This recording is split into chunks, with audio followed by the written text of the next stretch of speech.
Hey, Chandler Bolt here, and joining me today is Qat Wanders. Qat is an author, editor, speaker, and successful self-publishing school student. We were just talking beforehand. Joined almost 4 years ago. She's published nonfiction books. She's published fiction books. She's been in the world of self-publishing and editing for more than 10 years. And personally, it's just been awesome watching her journey over the last 4 or 5. We were just talking about this before as well. Now her daughter's writing and publishing books. She's inspired just a whole bunch of people to write and publish books and to use books to grow their business. And so if you've seen one of my webinars, I very often talk about Qat, and it's just been really cool to kind of see your journey. So what we're going to be talking about today is how she kind of unlocked what we call the author advantage and grew a 7-figure business using books, as well as, if we have time, which don't hate me if we don't, but we're going to try to get there, how to find and work with a good editor.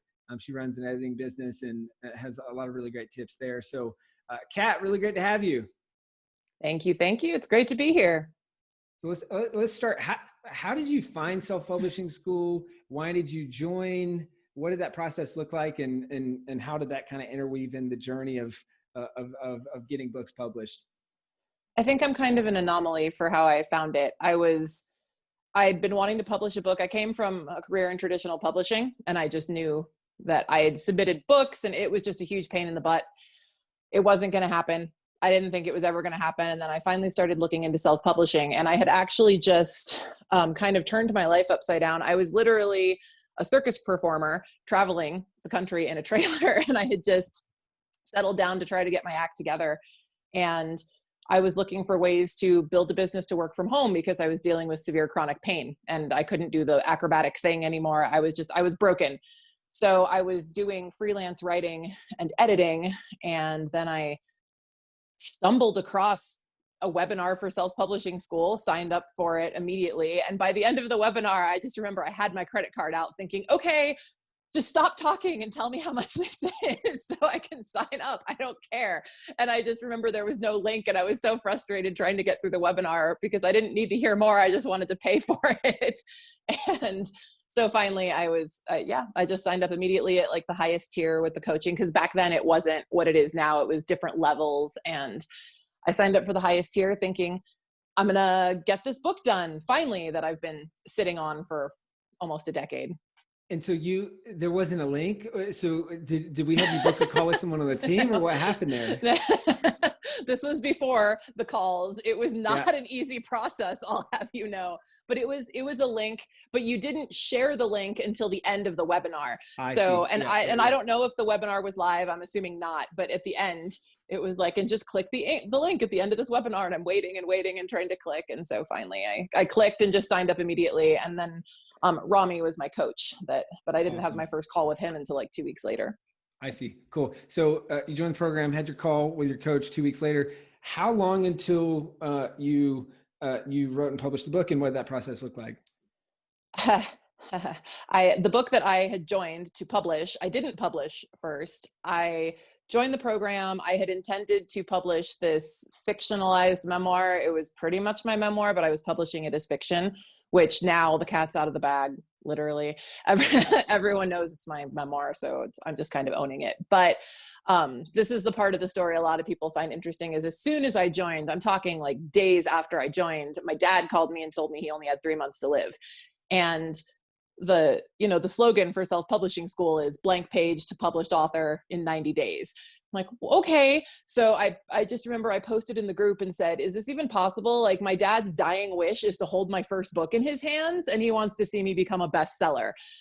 So I switched my focus entirely away from the memoir because it was taking so long. And my coach told me, well, what do you know the most? What are you going to get done the fastest and you know the most about? And I'm thinking, okay, yoga, I can do that. So I just straight up sat down, wrote a book about yoga. I had it published within 29 days. And it was published in well under 90 days. By 90 days, it was a bestseller. And I had the picture of my dad holding the book a week before he died. So I did it, and it was just completely not the direction I thought I was going. And then I pushed out the memoir later. And so how did you pivot so quickly, and how did you published within 90 days, bestseller by, or sorry, published within 29 days, bestseller by 90 days. I mean, that's a crazy timeline. Yeah, it was sheer motivation. My dad lit up a fire under my butt, basically. It was like all I did. Honestly, I ignored any other responsibilities, and every time I would talk to him, he just said, get the books done. So I just spent all day, every day getting the book written. And then I hired a company to help me get everything together, and they like did the marketing at first. Honestly though, that was a complete waste of money. Like it was not helpful to get that stuff done by someone else, because my book actually was a bestseller before we even started promoting. Honestly, I just kind of got lucky with that book. It hit like a vein in that genre, and it just did really well. It launched, and then it brought in people from, as leads from the business, but it did really well. It sold like 9,000 copies in the first 30 days or something. And it did really well, but then eventually sales just dropped off completely. It just like, it was popular and then it wasn't. So I just happened to get lucky with the subject I published about. That's great. And so I want to dive into a couple different pieces of this story. So joined the program, pivoted pretty much immediately. It was a kind of a blaze to the finish, published within 90 days, or published within 29 days, bestseller by 90 days, sold 9,000 copies within the first few months. What was the toughest part of that process? And why do you think it sold so well and then not as well? Like, what do you kind of attribute that to? And then first of all, I only wrote it in 29 days. I didn't publish it within 29 days. So I published it within like 2.5 months, but it was still under the 90. But anyway, I don't know, honestly. I think, honest to God, I think it just got lucky for that first launch. I think it was a popular subject at the time and people were really into it because it's called Yoga for You. And so it's basically like the spiritual science behind yoga for Westerners, because a lot of people think it's just about making your butt look good in stretchy pants and getting flexible. And that's not what it's about. So I think it was a popular subject at the time, and now it's not. It sold relatively well for about a year. Then less than a year later, I put out my second book, which was Overcoming Chronic Pain Through Yoga. That to this day is still my best-selling book. I'm still making it, but I still run ads to it. I stopped running ads to the first one. Now the first one only really sells, I think, when people read my Chronic Pain Through Yoga book. It's Overcoming Chronic Pain Through Yoga. I think they read that, then they read the first one. But the chronic pain book still does extremely well. I can't remember how many copies per month it sells, but it's still bringing in like 4 figures a month, every month. Oh, wow. So. That's great. So, I mean, talk about literal pain pills versus vitamins. I mean, we always talk about the concept of it's easier to sell pain pills than vitamins, and how not many people wake up in the morning saying, I want a vitamin today. I can't wait to have my vitamins. But a lot of people do wake up and say, hey, my back hurts, or I'm in pain. Mm-hmm. I need a pain pill. And so, we talk about this is the reason why. So, you go to shop for vitamins and there's a bajillion options. They try to make them all cool and fancy or chewable or animal shapes or all that. And pain pills is just generic ibuprofen, and that's because pain pills sell better than vitamins. So outside of that, because obviously I'm going to ask why do you think that book has been the top selling book of all time for you personally, outside of the pain pills versus vitamins? Anything else that you think you nailed with the hook of the book or in kind of your promotion with the book since then, or why is that book sold so well? I think it's just super specific. I mean, think about it. Overcoming chronic pain through yoga. There are a lot of people who, like, if that's what they type into the search bar. And to be fair, I knew a lot more about publishing because at this point I'd been through self-publishing school and I knew what I was doing. I had a better cover designer. I redid both covers later, and the sales tripled with both of them. Like, the cover was such a huge deal. And then I knew more who to promote to. I had also built up a bigger audience by accident with my first book. So I had a lot more people following me, which is interesting because I pivoted so many times that all those readers, I took out all the lead magnets, I took out all the promotional stuff out of both of those books because I'm not actually working with clients anymore for that, because I've completely switched over to editing. But I still get emails on a weekly basis of people telling me, thank you so much, like, this is saving me. And so it's specific. That's great. Now I want to quickly talk just a little bit more writing, and then I want to move into kind of business growth and author advantage journey, and then hopefully into editing. You've since written you started off on kind of fictionalized memoir, but you've since circled back to writing fiction and nonfiction, and now with your daughter writing books, which I think is just so amazing. How did you do that? This is kind of a big question, but I just kind of go for it where you want to take it. So how did you do that? What are the lessons learned, kind of crossover both genres? And then what's been the most rewarding part of working with your daughter and helping your daughter write and publish books? Okay. Yeah, that was a big question. So nonfiction I did because it was easy and it was the fastest thing I could do.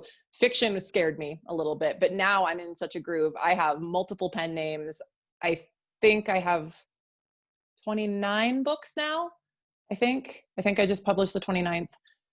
Yeah, I'm working on book 30 and I have a lot more coming. So the fiction is, I can just bust those out a lot faster, and multiple pen names. So it's easy to keep producing them. I do have a lot more nonfiction coming, but that takes more effort now because now they're going to be heavily researched. They're based on editing and business, and they need to be a lot more impressive.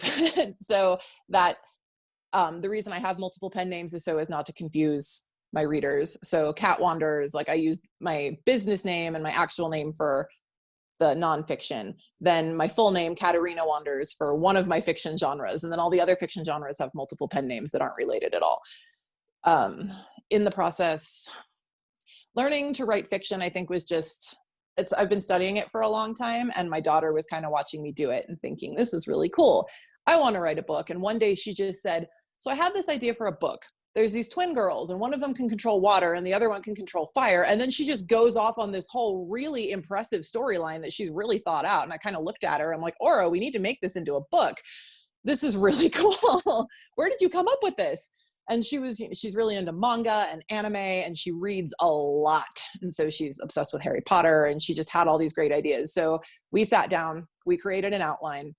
And I actually did a post about this on my blog because it was a process. People seem to think that she just is magical and wrote a book, and she is amazingly talented, but there was a lot more that went into it. So, I mean, it was like we voice recorded, we set out the plot, I had to rewrite it, she would then rewrite it, and then we'd rewrite it again.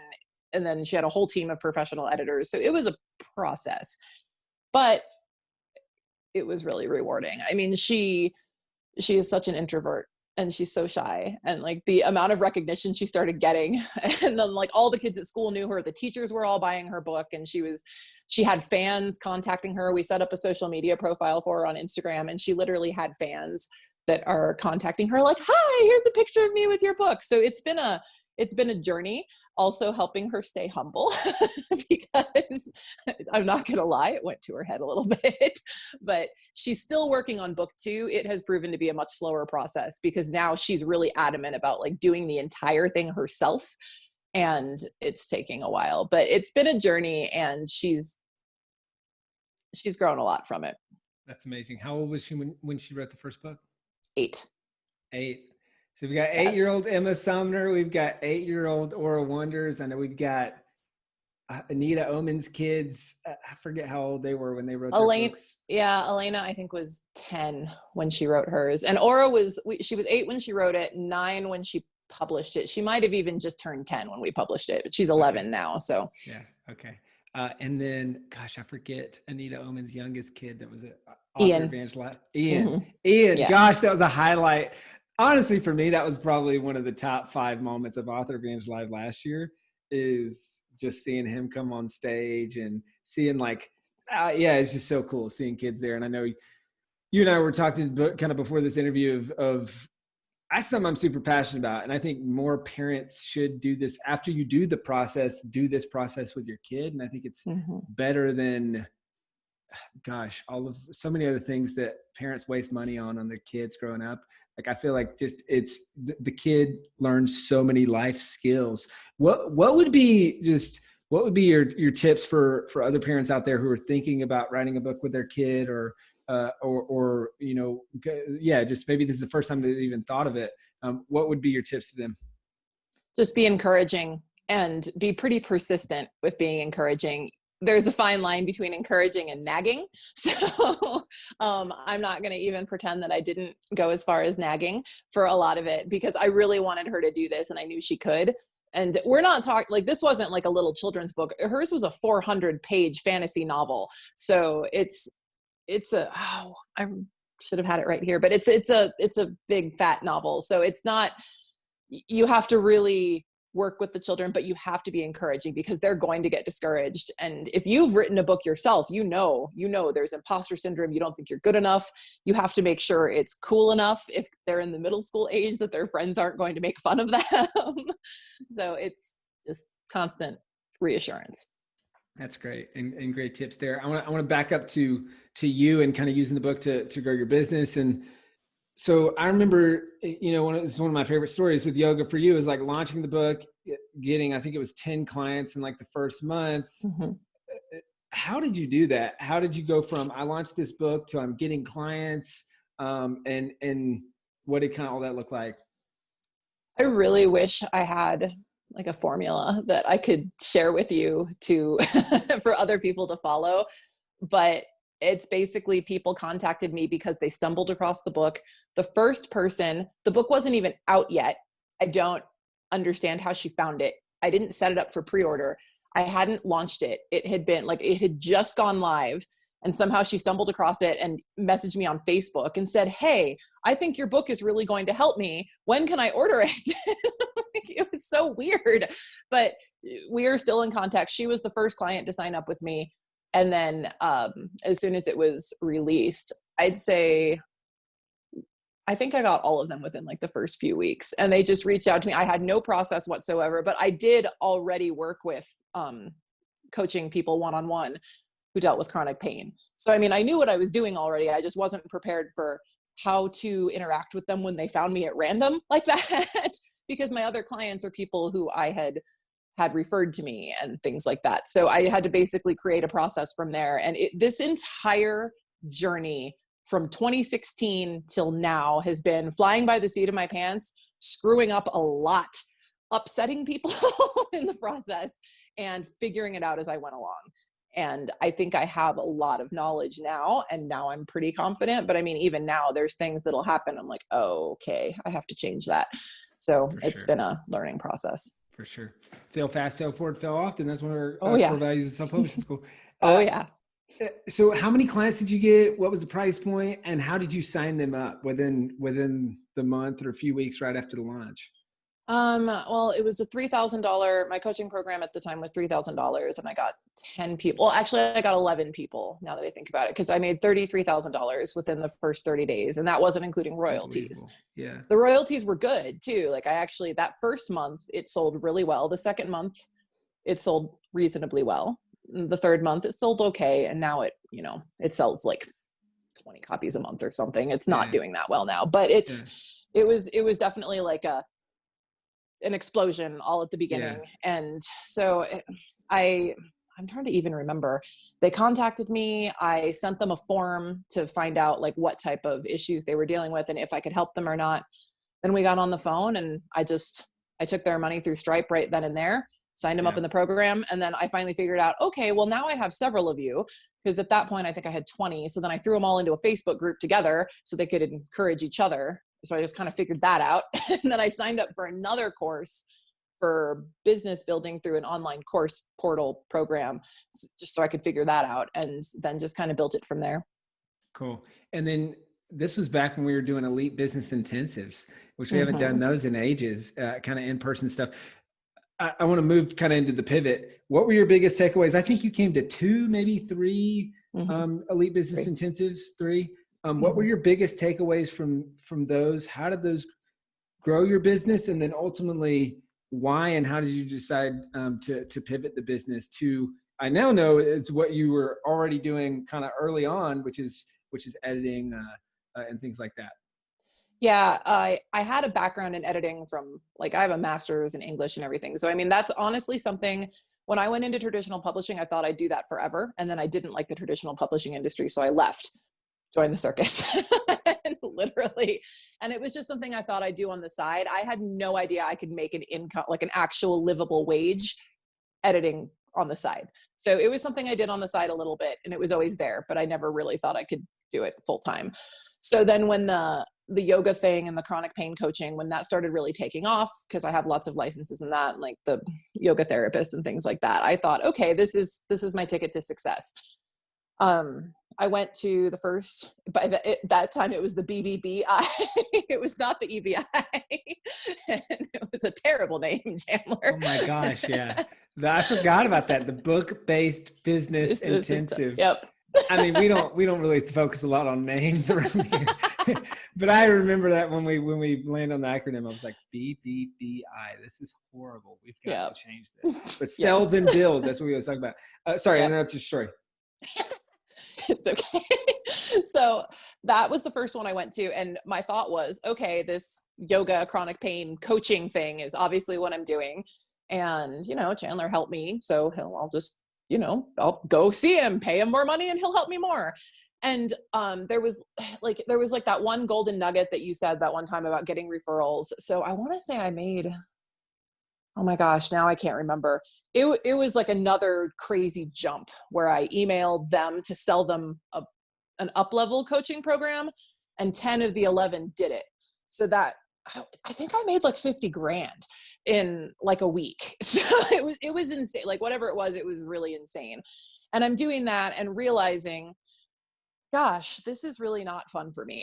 I'm working a lot, and I'm dealing with all these people who are suffering and complaining, and I'm helping them. So I feel good, but I was starting to have more problems again. In the process, all those people I met at we'll just call it EBI, all the people I met at that particular event were interested in editing with me. So they were all producing books, and they wanted a high level editor. So almost all of them ended up hiring me to do their books. So I made all these connections and realized, wow, I just made all these editing connections at this event. This is really what I enjoy doing. Like, why? So I finally started just pivoting more into editing. Eventually I just let my license expire with the chronic pain therapy, and I just kind of let it die. I did contact everyone there and said, hey, I'm pivoting. I want you to know I'm not leaving you. I'm still here for you, but here are other resources of people who can help you that I trust, and they helped me. So I just kind of, gently nudged them out of the nest and sent them on their way, and fully pivoted everything to the editing business. That was what I wanted to be doing. And honestly, it's what I'm really best at. So that's great. And I think there's similarities and lessons that we both learned, which is sometimes you're doing one thing and a bunch of people, it's like, I always say you can only get smacked in the face so many times before you turn around and look, and then you turn around and look, and there's all these people there and they're saying, help us with that thing. And so I think that's a good feedback for folks who are watching this on the YouTube channel, listening to this on the podcast, who are thinking about pivoting. So just really good takeaways there. Let's walk through the editing business. Like that's just exploded. I know a ton of people at self-publishing school work with you. Like, how have you grown that into, I think it's 7-figure editing business. Like, how has that worked, and how have you grown that business so quickly? Well, it hit 7 figures last year. I have since kind of siphoned it down a little. It was too much for me. So this is another thing. If you're building a business really quickly, just know that you can get burned out really fast. And I did. I started having a lot of health problems, and I was just overdoing it. Now I have turned so much of it over to my team that my profit margin is lower, and I'm okay with that. I am fine with, we're still well above 6 figures. So it's like, it's not like we're suffering. It's just, I am not pouring as much of myself into it as I was, but it took me completely burning out to figure that out. The journey to that was literally starting from zero. So like I said, there was, circus performer, then, oh, look, self-publishing school, I'm going to write a book. And then boom, the book exploded into an accidental business. And then from there it moved into editing. So literally all of this was because of self-publishing school. Like none of this would have happened if I hadn't come across that random webinar that one day. I would not be here. So it's literally all because of figuring that out from that book process. I started making connections, I honestly paid a lot of attention to how you built self-publishing school and kind of modeled it after that.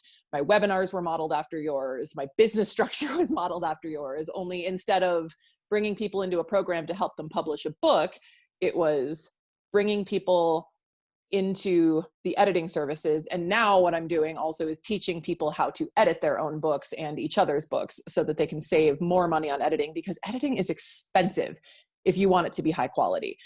And if you can learn to quote unquote edit your own books, you should never be the only editor for your book. But like, if you can actually edit them to a higher level of quality, then you do not have to spend as much on editing, especially if you're writing a lot of books. There's just certain little things that people pay me to do that they could learn themselves. So I kind of modeled it all after that. And like I said, it was a lot of trial and error. All my systems that are in place now, because it was just me dealing with my inbox and my social awkwardness. So trying to interact with people when I just wanted to hide behind a screen. And then every time a problem would come up, it's always, okay, well, how do I make sure that problem never comes up again?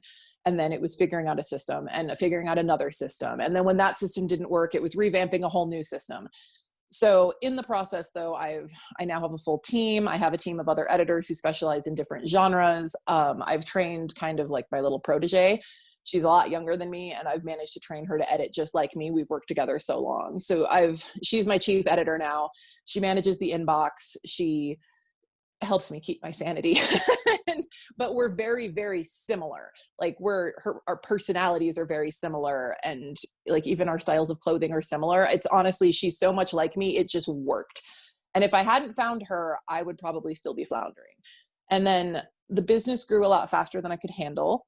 So that was when I burned out. And I was also doing ghostwriting at the time too, which I'm not doing anymore, because it was, at the end of the day, I sat and looked at the numbers, and actually through a referral from you, the 2X company helped me systematize everything. And it made me look at my numbers and figure out, okay, where is most of my time going? And where is most of my income coming from? So here I am thinking these high-end ghostwriting clients, 50 grand a pop, like this is where all my money is coming from. But then I looked at the amount of time spent and the amount of outsourcing to pay my team to help me with it. That $50,000 would take like a year, and it was not actually worth my time. Where my time was really going was to that, when it could be going to the quote unquote lower end clients who only want 1 or 2 rounds of editing. And I realized, well, let's focus on that. It's a higher volume of people at a lower price, which is completely the opposite of what I had been trained. I had been trained that like you focus on the high-end clients because they're going to treat you the best and they're going to spend the most money and invest. But when it came down to it, the people who just needed a round of editing, I could take in a higher volume at a lower price. And that's actually been significantly more beneficial for me now that I've cut out the things that were sucking my time dry. But it took me looking at my numbers in spreadsheets to really figure out that that's where my time was going. That's great. Let's talk editing for a few minutes. So what has running an editing business taught you about editing from an author's perspective? So like, how do you write your books differently now that you've edited a bunch of books? Ooh, that's an interesting question. I don't think anyone's ever asked me that. So how do I write my books differently? I'd say my writing has just improved the more I learn, because the more you edit, the more you learn. I mean, I'm a better editor now than I was 15 years ago when I started, obviously, but also grammar changes and story structure changes. What's popular changes. So there are certain things I will catch people doing when I'm reading, especially in fiction. But there are certain things I notice. I'm like, I'm losing interest here. Why? Okay, it's about the pacing. So pacing is important here. Or people who use dialogue tags a lot, and it just says the line, he said, then she said, and then he said, over and over again. And it's really distracting and sucks you out. So it helps me to look for things in my own writing, but also to pull those things out and really look for those when I'm editing certain people's books. Because everyone has like their weird little things they do. And if someone is coming to me for like, say, a 10-book series, I can help call those things out at the beginning and say, hey, look at this in the future for your writing. So then it improves their writing as well. If they're really paying attention to my edits, their writing will improve, and mine does in the process. But then when it comes to the world of business and self-help, business and medical books were my initial specialty. I do a lot of self-help now too. And because I get so many of them, eventually they do start to run together. So I'm able to pick out themes and also what's popular in the genre at the time. So I can really help tell someone, hey, what you're doing right here was really popular like 8 years ago, but let's pivot more to this focus here. So I can help you figure out where your strengths are and how you're going to capture your audience. And I really also apply that to my own books as well. So like the business books and the editing books I have coming out, I'm really familiar with the genres, so I know what areas to focus on based on what's popular at the time. That's great. Now, these are kind of big questions, but I'd love to just get the highlights. What should authors look for in finding a good editor, and how much should they expect to pay for a good editor going through the process? There's such a wide range here, because honestly, it comes down to the shape your book is in. I've known people who have gotten great editing for a few $100s. Now, those were probably pretty well-written books. I've had some manuscripts come to me to the point where obviously writing was not the person's biggest strength. And it's clear the person is an expert in the subject, but the writing itself, if a person has bad grammar, it's probably going to cost more because it's tedious. If I have to move a comma in every single sentence, change the grammar and rewrite every single sentence, it's going to probably cost in the thousands, because it will take me weeks and weeks to get all this done. Whereas story structure, if someone can take feedback really well, then yeah, a couple $100. Hey, fix the structure. They restructure the book and come back. So it honestly just depends on the author's ability to take feedback and what the manuscript looks like at the beginning. But then there's editors who are just starting their careers and they will just take any job they can get.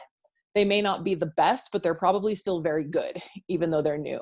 So at that point, you could spend just a few $100s, get a fairly inexperienced editor, and then you could go to like a really high-end proofreader afterward.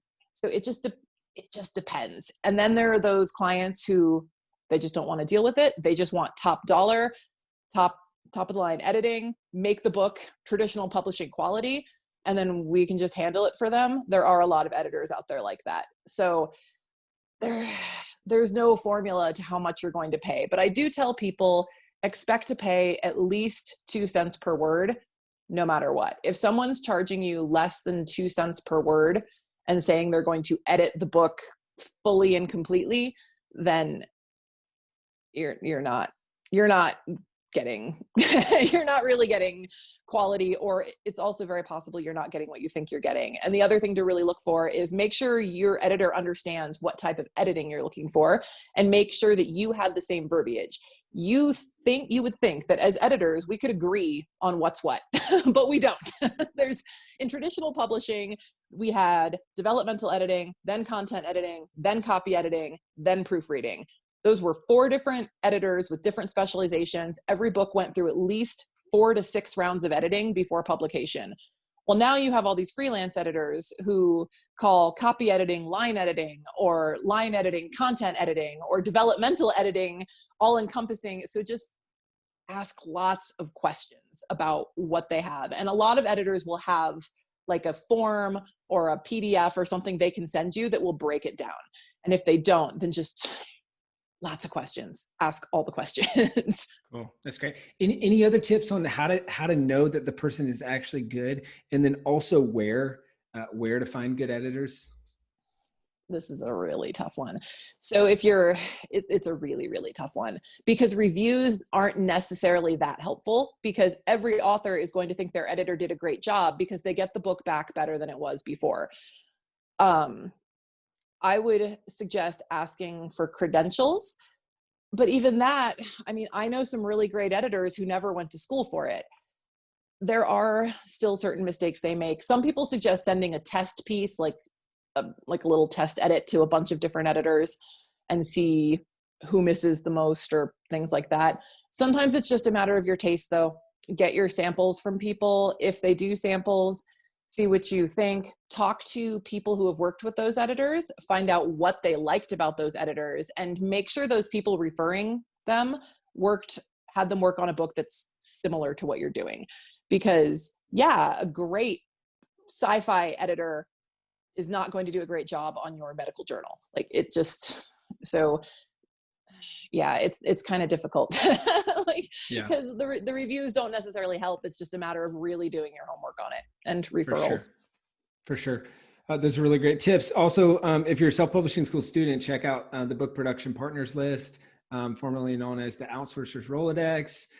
Really, really helpful. We've got exclusive discounts for pretty much everything in the book process, but also including editors.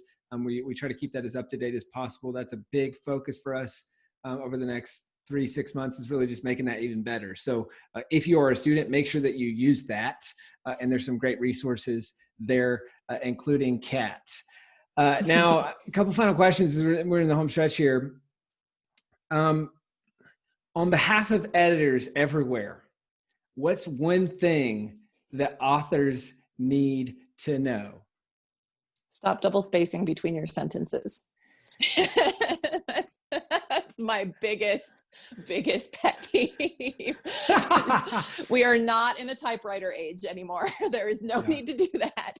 And it's depending on the type of file you wrote your book in, the editor might just tell you to do it yourself, because in Word, it's easy. You just remove all the double spaces. Google Docs, easy, but there's certain software types that, depending on what your editor works in, it's a huge pain in the butt. But that's the biggest one. And what's your favorite software to edit books in? And then it sounds like you had another tip. Oh, you're gonna laugh at me. My favorite is Google Docs. And I love Google Docs. I love it for its shareability. I love that multiple people can work on it at once. I know Word is shifting in that direction, so maybe I will convert back to Word one day, but I love Google Docs. My least favorite is Scrivener. It's a nightmare for editors. But my other suggestion is, a lot of people seem to think that putting a word in all caps is the best way to emphasize a word, and that is not done in publishing. It should be in italics, not all capital letters. And that's a huge pain in the butt for the editor to fix, because there's no easy fix. We have to go backspace the word and then retype it and put it in italics for you. And if you're one of those people who does that a lot, it's very taxing for the editor. Are you talking to me? Maybe a little bit. I love all caps. I love ellipses. I love all the things that editors hate. I actually love ellipses too. I'm a big fan of ellipses. Just not all caps. Man. Okay, got it. Hey, a couple final questions.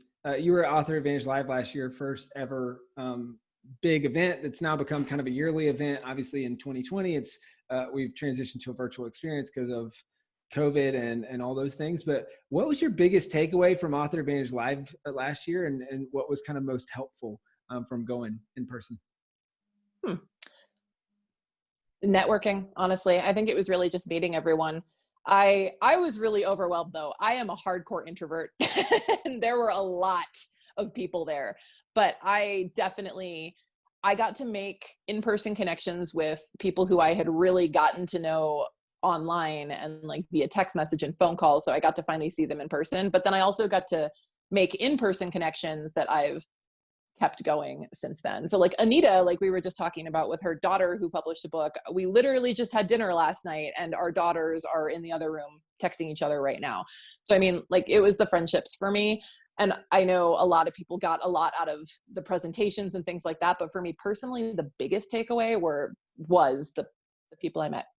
For sure. Well, and you've been in kind of our world for a long time and been to a lot of different events. I already knew. I feel like there's a lot of those concepts. What'd you say? I already knew almost everything that was presented on stage. For sure. Yeah, for sure. I was going to say, I feel like a lot of the concepts are things that I literally not taught anywhere else but the events that you'd been at. Why come back this year? I mean, why come back this year? And for anyone who's listening to this, watching this saying, hey, I'm on the fence about Author Advantage Live, why should they come? Should they come? Talk through that. I don't see any reason not to come, especially because now it's virtual this year. There's really no excuse not to come. I mean, I can see when it was in person. But for me, the reason I'm coming back again is the networking, because there's going to be people there that it's just a chance to connect, and to have that group energy is just different. I don't really know how to explain it, but even the EBIs that I went to, there's just something different about spending time in the room with those people. One of the connections I made, I believe she lives in Switzerland, but Monica at one of the EBIs, like we're super close now. And it's just I never would have connected with her or met her in person otherwise, in Switzerland. And I was planning my trip to Switzerland and she's like, we'll go skiing together in the mountains. I mean, that doesn't happen when you just meet people online. 100%. And in a world where, I feel like a lot of people, and maybe you felt this way, I know I certainly have, where it's, okay, I'm in this town and maybe it's a small town, maybe it's a big city, but I don't feel like there's people around me who care about the things that I care about, who are doing the things that I'm doing. And that I can just have real conversations about this stuff with. I think that's probably one of the most valuable things for me when I started getting into the world of going to events. And our goal is, with Author Advantage Live 2020 virtual experience, is to recreate that as best as possible. We're going to probably fail fast, fail forward in a lot of areas, but truly like create an experience. That's why we're calling it the virtual experience, not an online event, because it's not a 3-day webinar. It truly is going to, breakout rooms, experiential, all those things. And so we might not be able to be in person with each other, but I think it's just going to be an amazing experience, or at least I sure hope so. We'll see if we can pull it off. But kind of final question here. Knowing what you know now, Qat, you said 29 books in, fiction, nonfiction. You've edited a bajillion books. What would be your advice to the Qat from years ago, like pre-first book, or all those people like you who are listening to this interview on the podcast or watching on the YouTube Self-Publishing School YouTube channel? Like what would be your advice to that person who's thinking about or is about to write their first book, knowing what you know now? I don't think there's a lot I would really do differently. So I'd probably just do it all almost the same again. The only thing I would change is I wouldn't have gone through an all-encompassing book production. Like what I did to hurry the process along, I kind of wish I hadn't done that. The editing was subpar. And as an editor, because I'd come from traditional publishing, I expected it to be edited to those standards. And then my first review, it was 3 stars. She really liked the book, but she said it needs to be edited for consistency. Like, this is so embarrassing. I am an editor. So just really like focusing on who is involved in your cover, your formatting, your editing, just really focusing more on that. But I mean, that's okay. I learned from that and I applied it to my next book. So it was all what it needed to be. That's great. Where can people find out more about you, your books, working with you from an editing perspective, all that good stuff? wanderingwordsmedia.com is my website. And then it's also qatwanders.com, but they go to the same place. And that'll have information about my books and my editing services. Cool. Perfect. Qat, this has been amazing. Hey guys, if you want to meet Qat and a bunch of other folks in the Self-Publishing School community, at Author Advantage Live, get a ticket. Depending on when you're watching this or listening to this, it might be coming up, the virtual experience, or maybe it's afterwards. Well, guess what? There's going to be another one next year, and it'd be in person. And there's a decent chance the Qat will be there. So grab a ticket today. Honestly, it's going to be amazing. And because it's virtual, we've been able to make this just super accessible for people. And from a pricing perspective, you don't have to travel. There's no, there's not, all the flights and hotels and all that stuff. We probably, I guess, never say never, but there's a good chance we're not going to do this again. And I know there's probably going to be a lot of people next year saying, hey, can we do the virtual thing? But no, this is it. At least that's the plan up to this point. So grab a ticket, authoradvantagelive.com. If you want to work with us at Self-Publishing School, go to self-publishingschool.com/apply, book a call with the team, and we'd love to chat with you about your book and growing a business using your book if that's your goal, or just using a book to make more impact and to grow your income. So go those 2 places now if you're interested. In Qat, once again, this is awesome. Thank you so much. Thank you.